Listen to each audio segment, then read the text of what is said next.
devotion being the sweetest way to live. She also talked about how nature doesn't reveal itself easily. What is nature? Does not reveal itself easily. It takes heartbreaking sadhana to realize the truth. So my question is devotion enough? Are you asking this question as a woman or as a banker? As a woman. If you're a woman, devotion is enough. If you're a banker, we need to do head-breaking, heart-breaking sadhana.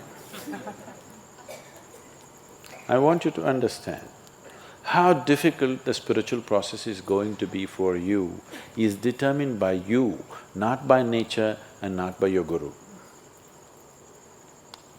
The nature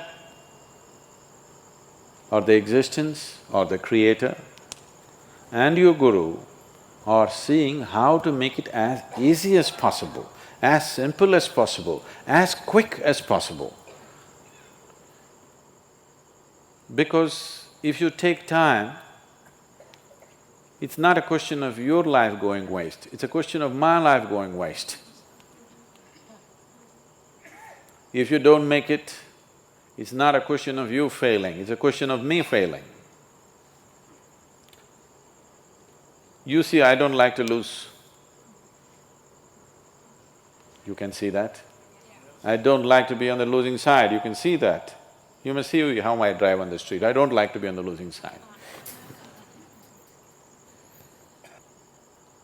If you're here as a woman, it's very simple. But you're so many other things. Foreign banks are difficult to handle because there are hidden clauses. In every agreement we sign, there's a hidden clause, printed in microprint, that it takes a lifetime to read them. So most people sign them without reading them. So wipe out all the hidden clauses. Just be here as a woman, very simple. If you're here just as a man or just as a woman, that's it takes. It doesn't take all this talking and nonsense and rubbish.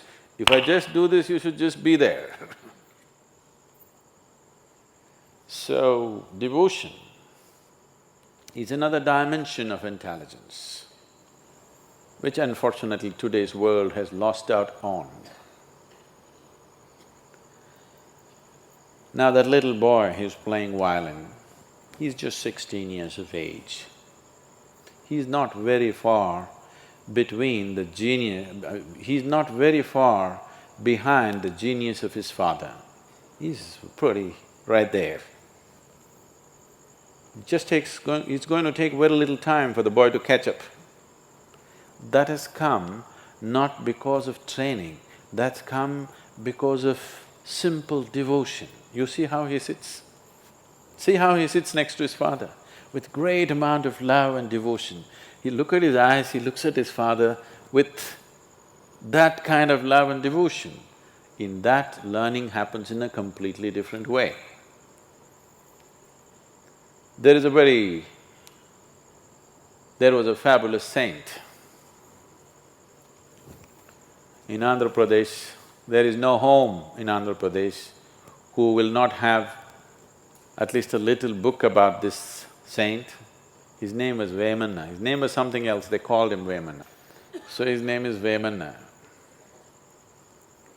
So he was with his guru, and this boy is little dim, he's a dim companion.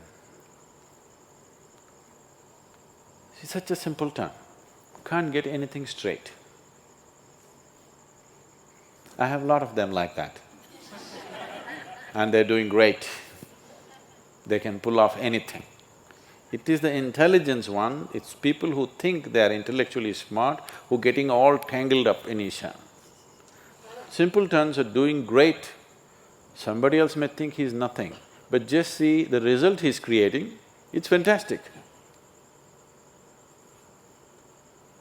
So, this is a simple time. Everybody, he's every butt of everybody's jokes. One day, but the guru takes kindly to this boy because he's not smart like others. So one day guru has an important function or an event to go to, so he goes to the river for bath. And his clothes folded. He tells the boy, you hold the clothes in your hand, stand here, don't keep it down. Because the ground is wet and it'll get soiled, don't keep it down. Just hold it, that's all. So the guru went in to take his ritual dip and wash himself, and when he came out, the boy had kept it down. The clothes were soiled. And he kept it down because when the guru looked like this, he thought he needs something and he kept it down and ran to the guru. He's simple, one thing at a time. He cannot handle two things at a time. Because these are two things, clothes and guru. Two is complicated. And the guru looked at this. Now he has to go somewhere, his clothes are soiled, and he told him repeatedly, don't keep it down, don't keep it down, and he keeps it down. So he gave him a little chalk and he told him, you fool, there's nothing else you can do.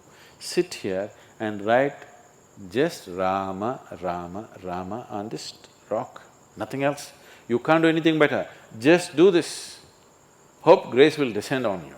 Just sit here and write Rama, Rama, Rama, just over and over again on the same place. The boy felt so ashamed, so pained, because he let down his guru. He told him so many times, but somehow he cannot get it.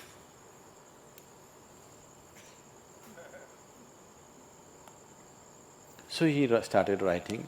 The guru left in a rush. After the whole day, some event, he came back in the evening and first thing is he asked for this boy, where is he? Because he was feeling bad for the harshness with which he spoke to him. He was nowhere to be seen. Oh, then I told him to write Rama and we need not give the next instruction, maybe he's still there. And he went. The boy was still writing Rama. The chalk had worn out long time ago.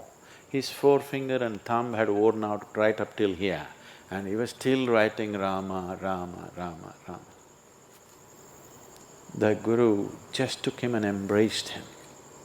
And this boy, I don't know how many, somebody who's knowledgeable about this should say, he wrote hundreds of fabulous poems, which is even today, after a few hundred years, even today there is no Telugu-speaking home where there will be no book on Vemana's poems. Almost every home will have it. Anybody who can read and write in their home, there will be, and just about everybody is conversant with these poems. Brilliant poetry, he just poured out of his devotion. So that's what devotion can do, because devotion is another dimension of intelligence. Devotion is the intelligence, you understand there's a bigger intelligence and you have learned to keep your little intellect aside, that is devotion. Devotion does not mean every day doing puja, doing this, doing that. Devotion simply means your involvement with life is so absolute that even you don't matter anymore. Your involvement with what you have taken up is so absolute that who you are does not matter, then you're a devotee. Devotion means you're devoid of yourself, that's devotion. And there is no greater intelligence than that, and there is no greater sweetness than that. The sweetness that a devotee knows, no lover will know, no pleasure seeker will know, even if you go to heaven, you will not know. Heaven is a bad place, believe me. You better make it here. They have told you what kind of people went to heaven. With those people, can it be a great place? People who are thinking of fluffing around on clouds, that's their greatest pleasure. People who are thinking of 12 virgins, great food, drink. You want to end up with those people for the rest of your eternity? Do you want to shack up with these people who just go to some faraway place just because they want to drink in rivers? Please don't end up there. This is a great place, and there should be no next place for you.